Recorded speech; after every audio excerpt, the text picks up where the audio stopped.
Pada kesempatan kali ini kami akan membahas episode 12 Jujutsu Kaisen Season 2. Sebelum masuk ke pembahasan, bantu kami dengan klik subscribe dan like-nya ya. Oke, jadi mari kita mulai saja pembahasannya. Episode kali ini berjudul Donto atau Blunt Knife, yang artinya pisau tumpul. Scene dibuka yang melanjutkan Nanami Kento setelah berpisah dengan tim Ino, Megumi, dan Yuji, yang dimana ia akan pergi mengecek asisten manajer. Nah, di perjalanan ia akhirnya bertemu dengan Ijichi. Ya, beliau adalah salah satu penyihir Jujutsu pangkat rendah lah, yang tugasnya mengawasi kondisi di luar tabir. Salah satu staf sekolah juga ya. Namun kondisi Ijichi yang terlihat tersungkur begitu, antara hidup dan mati, membuat Nanami mengingat satu-satunya sahabatnya yaitu Haibarayu. By the way, ini membuat kondisi stres yang dialami Nanami semakin berat, karena memang Nanami ini orangnya selalu nahan emosi dan selalu memendamnya. Oke, lanjut di scene lain, di mana Mei Mei dan Ui Ui terlihat berhasil mengalahkan penyihir Jujutsu bersama dengan peliharaannya. Pada momen ini, kita bisa tahu isi kepala dari Mei Mei alias ideologinya tentang penyihir Jujutsu. Ia berkata bahwa nilai sesungguhnya penyihir Jujutsu bukan pada teknik kutukannya. Ini wajar Mei Mei mengatakan hal tersebut karena teknik kutukan Mei Mei itu cuma mengendalikan gagak doang. Maka dari itu, untuk menutupi kelemahannya, ia selalu memperkuat fisik dan staminanya agar bisa menggunakan taijutsu dan mungkin menggunakan senjata seperti yang ia bawa sekarang.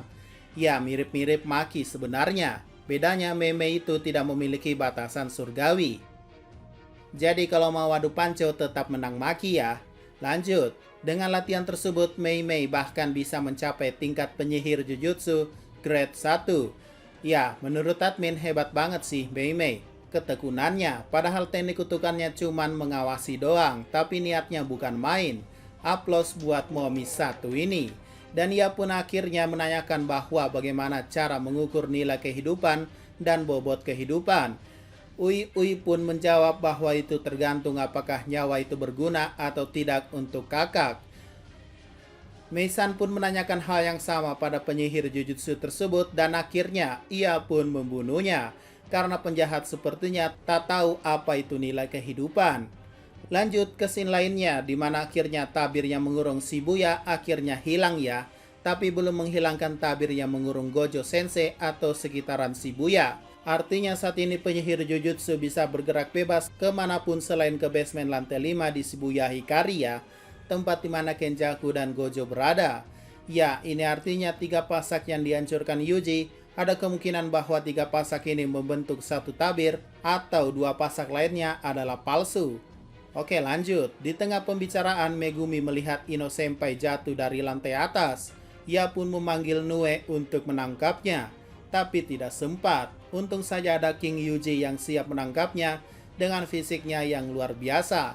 Sementara itu di atas gedung, tiba-tiba tubuh cucu Ogami yang mengambil fisik Toji diambil alih lagi oleh Toji itu sendiri. Si nenek pun kaget kenapa bisa begitu. Padahal ia hanya memanggil informasi tubuh bukan jiwa. Namun Toji menjelaskan bahwa tubuhnya ini spesial. Itulah kenapa tubuh ini menang melawan jiwa orang tersebut. Toji pun ingat perkataan nenek tersebut bahwa membunuh penyihir ya. Berarti itu termaksud kamu kan? Ya, seketika saja Toji langsung menghajar nenek tersebut. Lanjut, di sisi lain tim Maki, Naobito, Nobara, dan asisten manajer Nita terlihat bahwa Maki menghajar manusia yang sudah berubah bentuk, sementara si kakek Naobito malah santai-santai di sana. Lalu Maki pun memerintahkan Nobara dan Nita ke lokasi Ijichi karena mereka mendapat kabar ia terluka. Kembali ke sini Itadori dan Megumi di mana mereka berhasil menyelamatkan Ino yang terjatuh dan ternyata ia masih hidup. Mereka sempat berdebat bahwa apa yang akan mereka lakukan selanjutnya karena berbahaya pergi sendirian. Megumi menyetujui tindakan Yuji bahwa Yuji yang akan pergi ke stasiun untuk menyelamatkan Gojo Sensei. Sedangkan itu Megumi membawa Ino Senpai keluar untuk dirawat. Di sisi lain Nobara dan Nita yang sedang berjalan ke posisi Ijichi pun bertemu dengan laki-laki rambut pirang. Ya, ia sudah pernah muncul di season 1 sebelumnya ya, yang pada akhirnya kabur duluan saat itu. Nah, di sini diketahui bahwa dialah yang menyerang semua asisten manajer yang berjaga di Shibuya. Dan akhirnya pertarungan pun dimulai di mana Nobara akan melawannya 1 lawan 1. Sementara Nita diperintahkan untuk kabur dan bersembunyi agar bisa ke lokasi Ijichi lebih dulu. Tapi sayangnya pedang kutukan yang dilempar pria ini bisa berjalan dan menyerang kaki Nita. Mengetahui hal tersebut, pria ini langsung menyerang Nita dengan tendangan Tsubasanya. Pedangnya pun juga kembali ke tangannya, namun Nobara memberi perlawanan dengan membuat reruntuhan jatuh di atas pria tersebut. Tapi siapa sangka itu tidak mempan dan malah Nobara kena tinju hingga menggeser rahangnya sendiri. Oh ya, ia mendapatkan tinju dari gagang pedang tersebut ya, bukan tangan orang ini. Si pirang pun seperti mengejek Nobara yang sangat beban dan lemah sekali di hadapannya.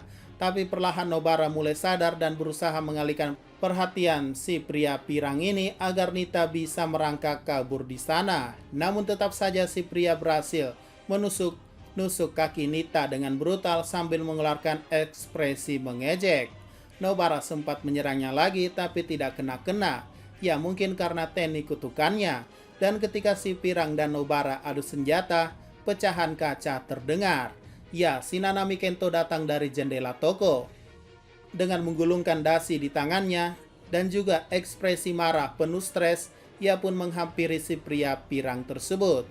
Di saat bersamaan, si Nita berhasil kabur. Dan tiba-tiba saja Nanami sudah berada di belakang dan menanyakan, katakan jumlah dan persenjataan kalian. Si pirang pun menjawab tidak tahu sambil menyerangnya dengan pedang dan juga tendangan. Tapi itu tidak mempan sama sekali, seperti ada dinding di hadapannya.